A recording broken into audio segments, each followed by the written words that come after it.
Hi, I'm Steve Hassan, and I have a very interesting guest today, Dana Laquidara. Thank you so much, Dana, for agreeing to talk with me today. I'm happy to be talking with you. And Dana is a writer and has a fascinating story. But before we get into your story, Dana, I just want to set a frame that, I was involved with a Moonies cult. My family deprogrammed me. I've been embarked for 43 years as a mental health professional, really interested in the whole issue of undue influence, mind control, hypnosis, and the whole issue of destructive cults versus not destructive cults. In fact, I have a whole influence continuum model that's on my freedomofmind.com website for people to discern the differences between due influence or ethical influence and unethical influence. And in my work, Dana, with and listeners, with people involved with cults, it's just been standard operating procedure. If you're in Scientology, if you're in the Jehovah's Witnesses and the Moonies, and one of the parents gets disillusioned and wants to leave the cult, that the cult will want the parent, the custodial parent, to stay true and stay in the group and keep the kids programmed. And so a lot is done to keep the kids indoctrinated, including making up stories about the parent, the mother or the father, who exited the group. Of course, they're not going to say to the child, oh, they discovered it was a mind control cult, or they discovered the leader was a liar or a rapist. They're going to make up stories, about the parent. And then fast forward many, many years, and I met Amy Baker giving a presentation at a cult conference, and she was familiar with my work, and my eyes started opening to the phenomenon of parental alienation. And I just came to realize there's so many people who are estranged from loved ones, and they have all kinds of stories in their head about the estranged relative, but they may or may not be true, and they may not be right. And so my hope in doing this is to invite people, if you are estranged from a relative, a parent, a sister, a brother, in your childhood, and especially now that you're an adult, check it out and do it in a safe way. But the truth will stand up to scrutiny is my last words. And with that, I want to ask Dana, your professional storyteller. So why don't you share your story with us, please? Okay, it's a big one. I'll start from the beginning and,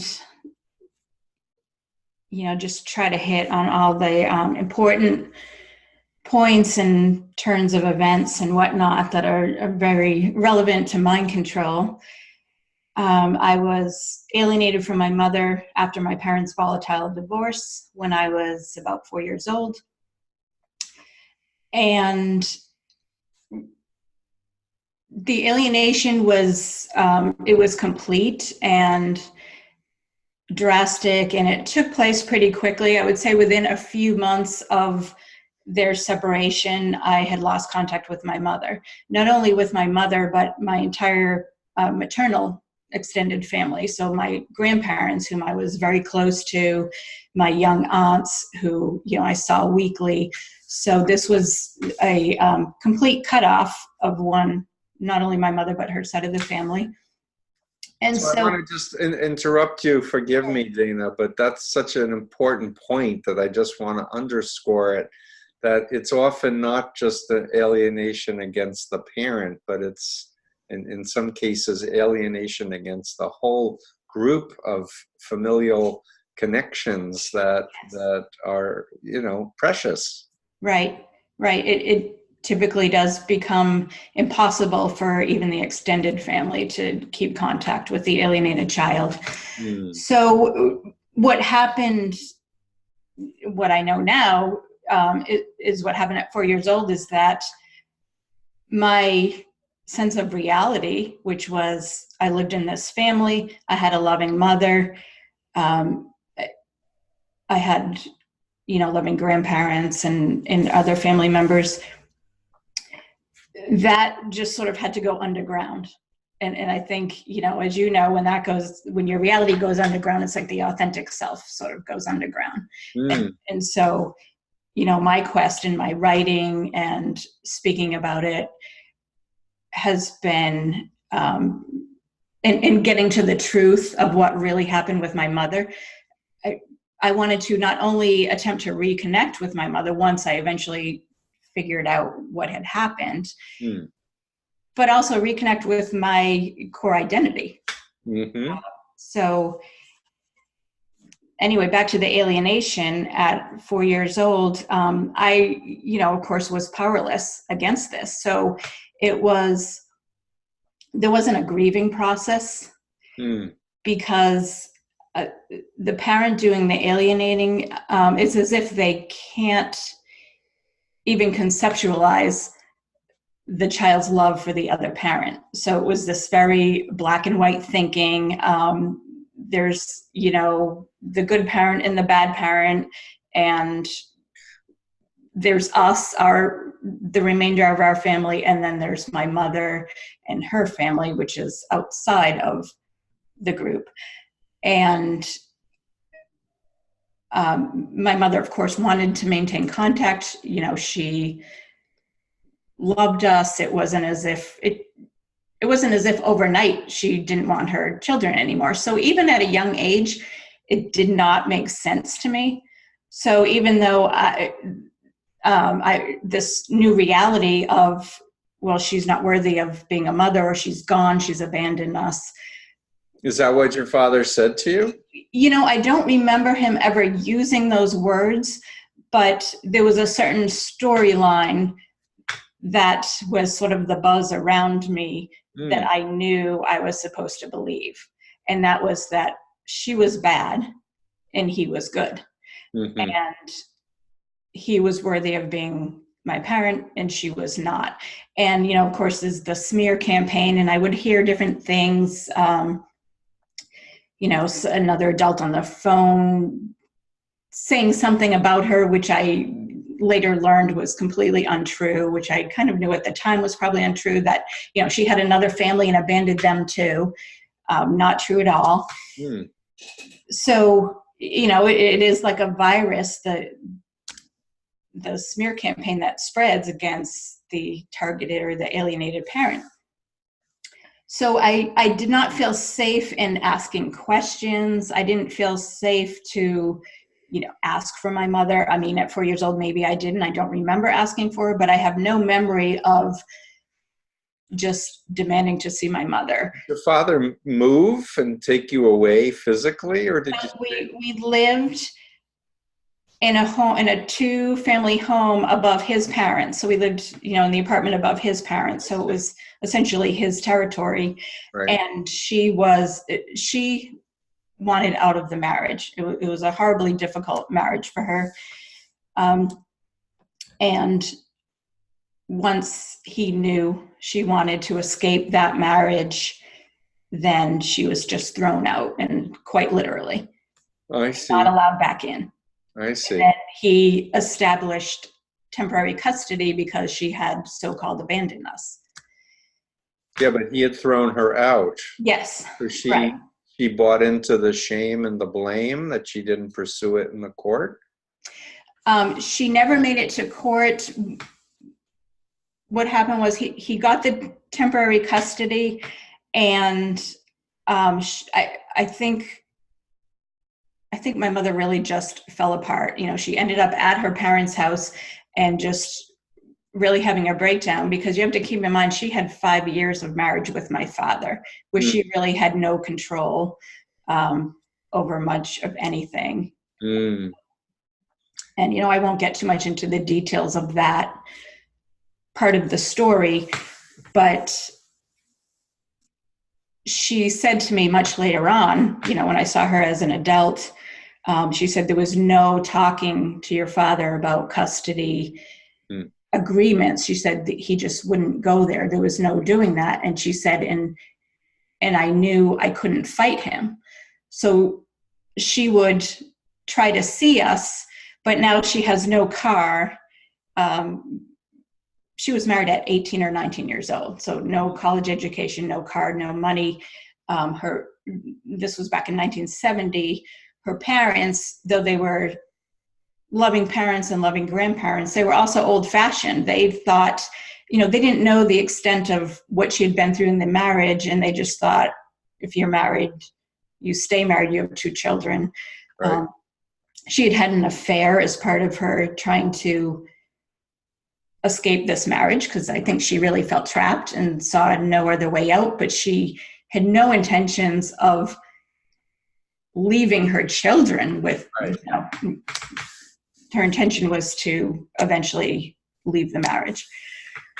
By the way, if I can interrupt again, forgive Go me, ahead. but just people especially women in mind control cults, especially, Bible cults and Scientology, I've seen a pattern where they fall in love with a non-member as a way to get out.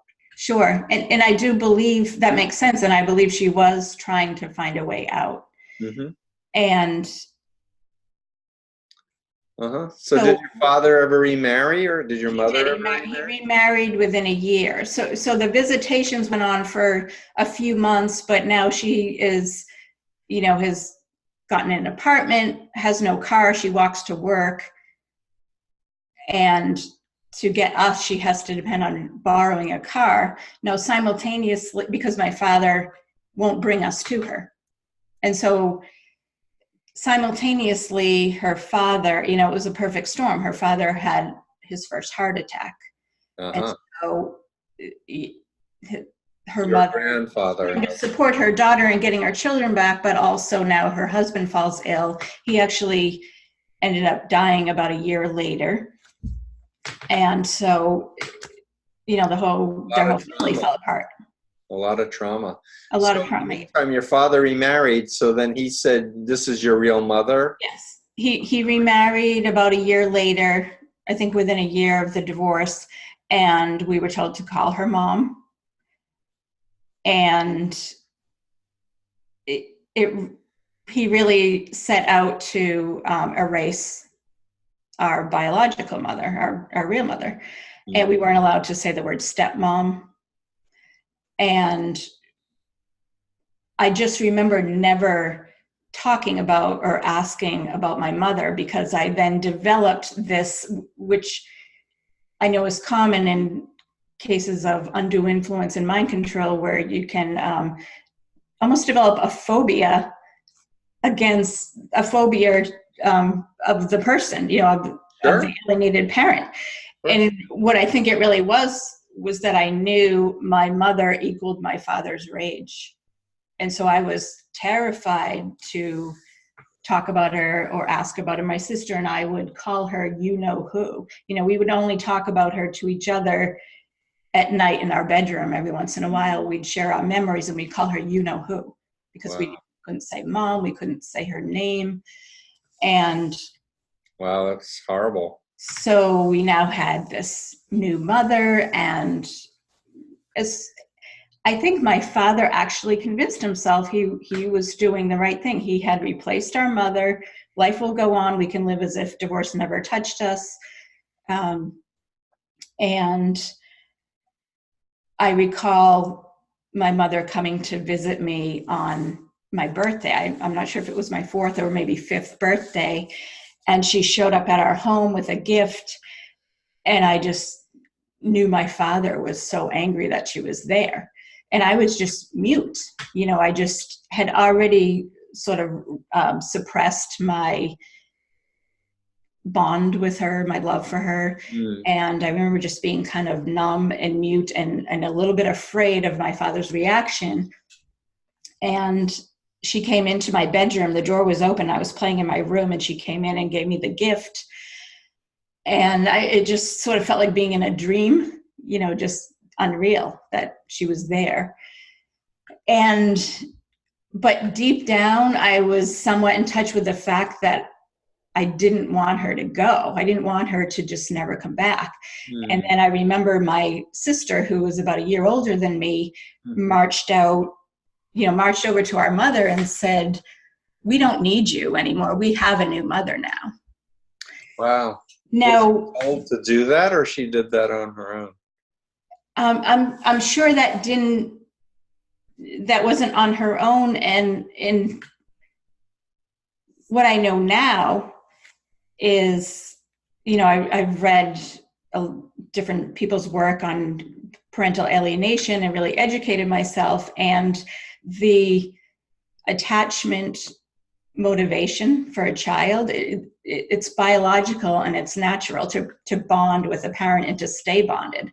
Sure. Even kids who are abused Sure. want to stay bonded to the parent. So if you have a child saying, "I hate you, I don't want to see you," to a normal range parent, to a parent who, was not abusive, who Right. loves them, that's a huge red flag. But most people don't know that. Society in general would think, well, she must have done something awful. Her kids don't even want to see her, or Right. whatnot. And Yeah, I that's just called remember the at the time, fundamental attribution error, by the way. That's a social psychology principle that Mhm. says, and it's a universal principle around the world, that when people are trying to understand other people's behavior, they overestimate the individual's disposition or personality, and they underestimate the social influence context variables. That So makes sense. obviously, from that frame of mind, if you're not seeing your kids, then you must have been a terrible parent. Right. Right. But if once you understand, oh, mind control exists, phobias are real and can be put inside people's heads deliberately to alienate people from other Mhm. people. Right. Then it becomes clear. Yep. So I remember at the time, and also my stepmother, who I was now calling mom, sort of ran off crying, went downstairs to my paternal grandparents because, now the ex-wife has shown up and these are supposed to be her kids now. And so she went down there, and after my mother left, my father and sister followed her down there. And I just remember feeling so powerless that Mhm. I couldn't ask my mother to come back. I knew my sister had told her to leave, which later on I found out she felt terribly guilty about. I'm sure. And so I just went downstairs with them, and I just had this terrible feeling like, that's it. I don't think she's going to be back, and I can't ask her to come back. Mm-hmm. In that she believed my sister, because now, she's broken. She's gone through this trauma, and during the few months of visitations that she had when she would come and get us, we would cry and cling to her. And my father would be pulling us away saying, "Look what you're doing to them. If you really love them, let them go. Look what this is doing to them. It's tearing them apart." And he said that over and over each time. So he didn't have any empathy, obviously, to you guys No, at all, no. or your mom. And like I said, he may have believed, we're kids, we'll get over it. We have a new mother, we'll be okay.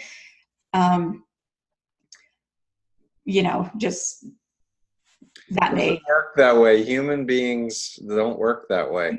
no. It's not. So, how old were you when you decided it's time, I want to track my mother down? And Well, it was actually my sister first. I have to say I'm proud of her that she pulled this off when we were teenagers, because I would have been too terrified, I think, to do this on my own. mm, But she suggested, once she got her license, that we go find our grandmother and aunts, and we saw them first, and then our mother shortly afterwards. So she kind of treated it like an interrogation. She had this anger, and she, meaning your sister, had this anger. my sister did, yes. So she still very much thought, the storyline was true, where our mother just up and abandoned us, and therefore she must be, irresponsible and a bad mother. And I see. and so when we saw our grandmother and aunts, she just questioned, well, why didn't she come find us? And why did she do that? And why did she have the affair? And just question after question. And they really did their best to gently answer. And I can remember one of my aunts saying something about my father and really trying not to say anything bad about him, but trying to let us know the position my mother had been in. Yes. And I just listened the whole time. I said very little. I think I was kind of shocked we were even there. And so how old are you? Around 17? I was 15 and she was 16 at the time. She was driving at 16. Good for her. Yeah, 16 and a half, So what happened next? So was after that contact with grandparents, what happened next? So then about a week later, we showed up at our mother's doorstep. And, my mother sadly continued this pattern of being in toxic relationships, and abusive ones. So she had been remarried, had 2 little boys at the time, and was divorced again. So she was living with her 2 sons in the home that used to be our maternal grandparents' home. So it was a familiar house to me. And I can, in fact, remember driving around or being driven around by my father and stepmother. For years, I would look at white houses with black shutters and think, I wonder if that's my grandparents' house. Oh, wow. So anyway, we're back at their house, my mother living there. She had some warning we were coming because we had seen her mother and sisters. And her little boys opened the door, who are my half brothers. And they went and got her. And, I was just sort of numb. I just couldn't believe I was there. And my sister went through her same routine of questioning, why? And really still placed the blame on our mother, and our mother gently answered all the questions. And, she cried and said, I always hoped you would find me, and so on. So I left that visit thinking, just sort of tucking that memory away, but knowing I would not reach out to her while I was still living with my father in his home. You're still afraid of him. Yeah. And anger. Right. It just seemed almost impossible to ever say to him, I want to have contact with my mother. By the way, that's a description of a phobia-like situation. It's like if someone has a phobia of elevators, they can't imagine riding safely and comfortably. Right. It's not an option.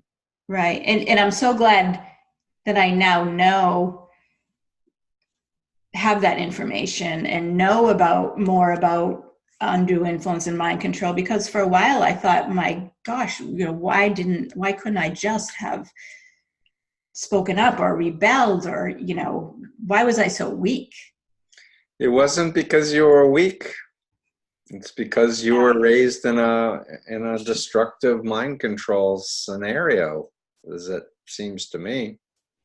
And you talking about it feeling like being in a dream, that sounds like you were dissociated. Like you were not connected to your authentic self. You mentioned that as well. And so you were numb. You were dissociated. You were like, I don't know what's real. I don't know what I feel. I don't know what to believe. Exactly. But you're describing a mind control situation, really. Yeah, that's true. And so I did not see my mother again until I was in my 20s. I had my first child. And I think that I had some distance from my father at that point, and being a mother myself sort of ignited this, how could this must have been so terrible for my mother, not just for me, but for her as well. And right. So I assume you got married. and then Yes. had a child. Yes. And I assume that you chose a man that wasn't like your father with those qualities? Yes. So, and it could have gone the other way. And I know it does for a lot of adult alienated children, but I have Unfortunately. to say, I guess grace stepped in because I picked a good one. Good. I'm And so glad. Break the cycle of abuse, because yeah, it sounded from what you said like your mom didn't understand about toxic relationships, and therefore she got in another one because right. she didn't know the warning signs of the Yes. types of behaviors. I do want to give a plug to Donna Anderson at this moment. There's a great website called lovefraud.com, and she was married to an abusive, narcissistic husband and was harmed by that. And she's kind of devoted her life to educating others to, like, what are the warning signs? Like, how do you protect yourself? How do you get out of toxic relationships? She's got a lot of videos. She's training mental health professionals. That's so important. So that might be something your mom might be interested in, but certainly maybe people listening to this, if they have had exposure to someone who's very controlling, unable to have empathy, to step into someone else's shoes, to pretty much understand how to protect yourself. Yes. And I wish my mother had all that information or had sought that kind of help years ago. And of course, now there's so much more information and certainly more information on parental alienation and mind control. So she did not have nearly the access to it that we have now. But I wish she had, I wish that something had Sure. been different for her. So have you forgiven yourself, and has your sister forgiven herself and forgiven your mom? Or is it a work in progress? I, you know, I forgive myself for not doing more sooner, Good. for not taking the opportunities I had when I was trying to reconnect with my mother in my 20s and heard her story, and I had great empathy for her and it made sense to me. And yet I wasn't quite ready to really let her into my life, and I sort of pushed her away then, or looked for an excuse to push her away because I still was afraid um, to embrace her in my life. And what do I tell my father? Right. So I've had to forgive myself for that, Right. because at that point I was an adult. Right. Well, let me just comment, if I may, that when one is in a undue influence environment, and as you said, your authentic self gets suppressed, what grows up is a pseudo self. It's a self aligned with the controller, right? Mm-hmm. So what I hear when I'm listening to your story is that your programmed self, your pseudo self, was still empowered to keep doing what it had been trained to do, and your Right. real self hadn't gotten strong enough yet to rebel against that. Yes. And it took a long time. It took several more years. Mm-hmm. And I did eventually, I did keep some contact with my mother, but I was hurtful in hindsight to her at that point. And eventually I brought the topic up to my father, which was a huge turning point for me. And it was very hard to do. And I initiated it by email first. Mm-hmm. And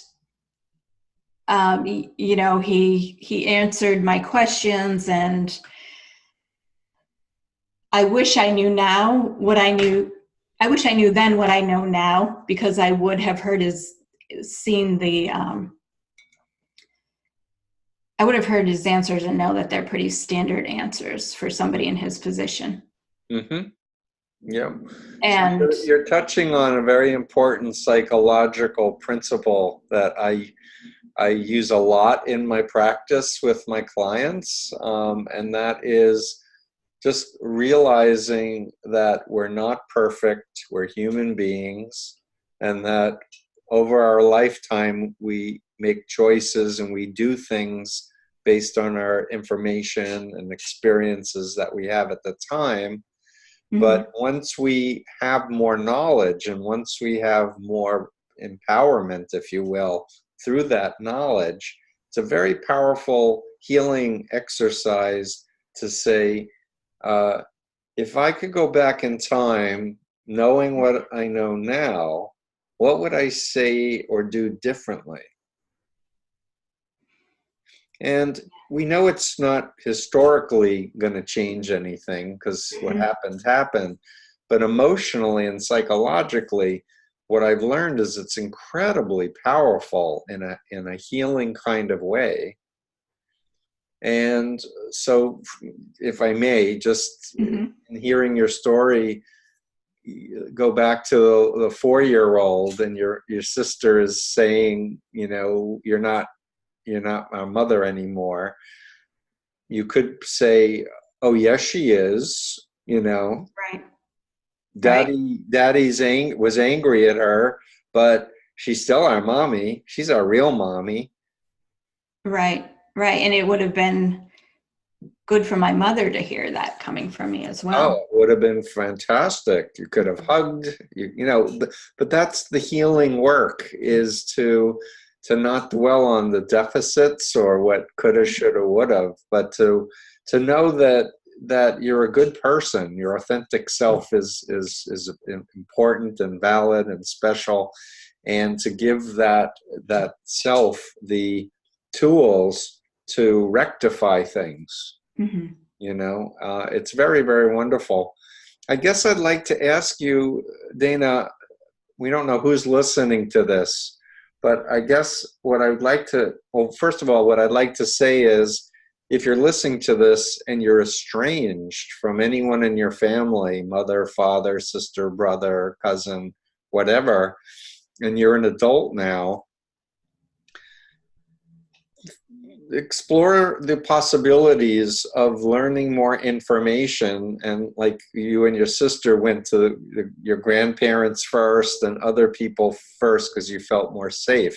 Explore the idea of gathering more information, because you know what, you might be missing out on a loving, wonderful, you know, person or group of people who love you and miss you. Right. So what would you say, having been through this? What would you add, or what would you like to say? I would say it is unfair to miss out on that, and for somebody who is alienated from a parent, um, to think of themselves, because alienated children end up having to be the sort of regulators of the other parent's emotions, the parent who Mm, is doing the alienating. hmm. And in becoming the regulator for that parent, you kind of lose touch of what you want and you need. So the more an alienated child or adult alienated child can sort of tune into themselves, and maybe that means they don't talk to the other parent for a while. They need to just have some time away, of not contacting them, because I'm Yeah, assuming I these are adults recommend that. listening. Take a time out. Yeah, Any, and tune into themselves, yes. and of course educate themselves. And there's your work and Amy Baker's and Dr. Craig Childress, and the information is out there, and explore that. And I know that it is so hard. It is so hard to um, take that step, Mhm. of sort of exploring what the truth might really be. But Mhm. it's worth it. And I also know the feeling of that, the love from your parent that, you know, I don't like the word alienator, but I don't know how better to make clear who I'm talking about. The parent who does not want you to have contact with the other parent, I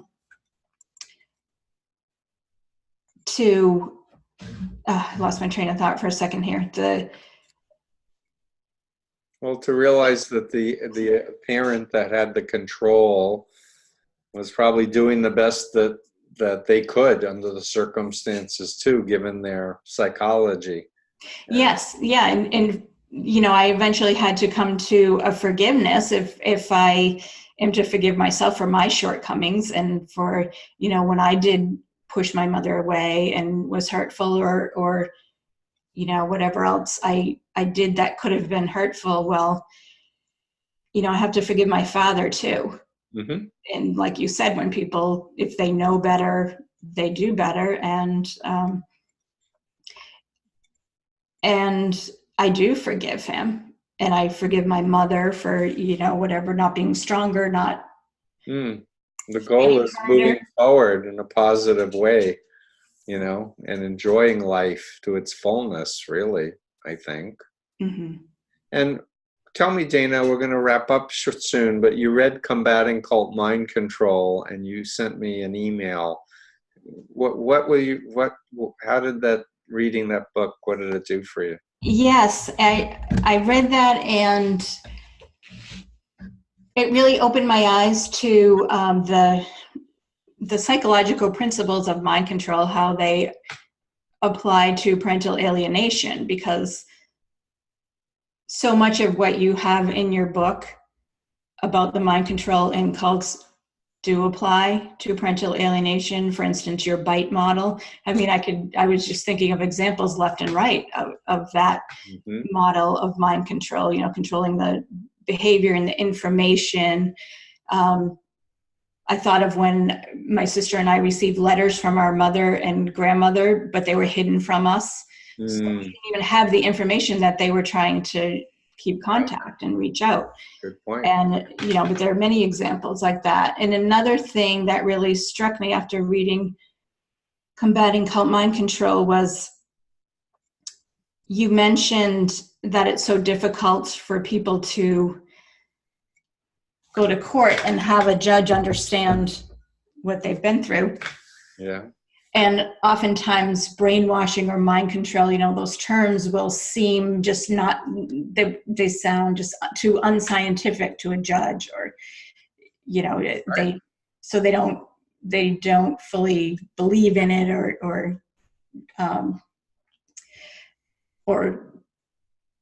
don't, they might favor the person doing the undue influence, doing the influencing. But like you said, there are, in the DSM-5, there are diagnoses that fit, you know, and I think the ones. 300.15, it's a dissociative disorder that explicitly talks about brainwashing, thought reform, and even cults. It doesn't mention parental alienation, but the key point is that the legal system itself is out of date with what we know about how the mind works. We're not rational agents. We operate a lot on our unconscious, and we can be manipulated emotionally and psychologically.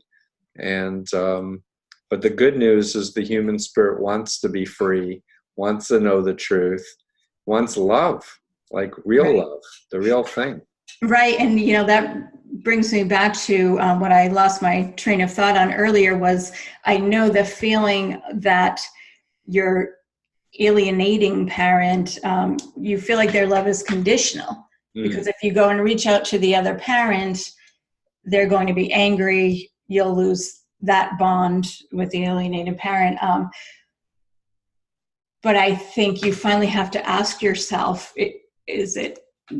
is finding the truth more important, or having conditional love? Right. You know, Right.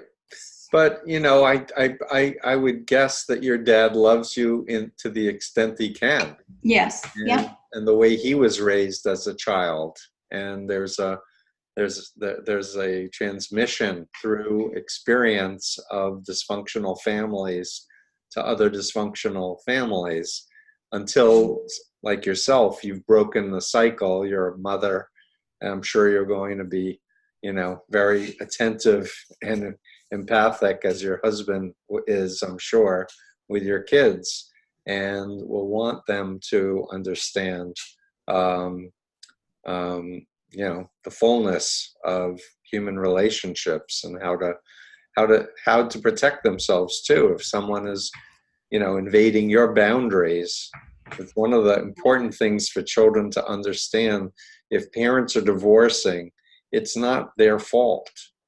A lot of kids will blame themselves, or and they just didn't clean up their room, or they just should have done their homework better, or whatever.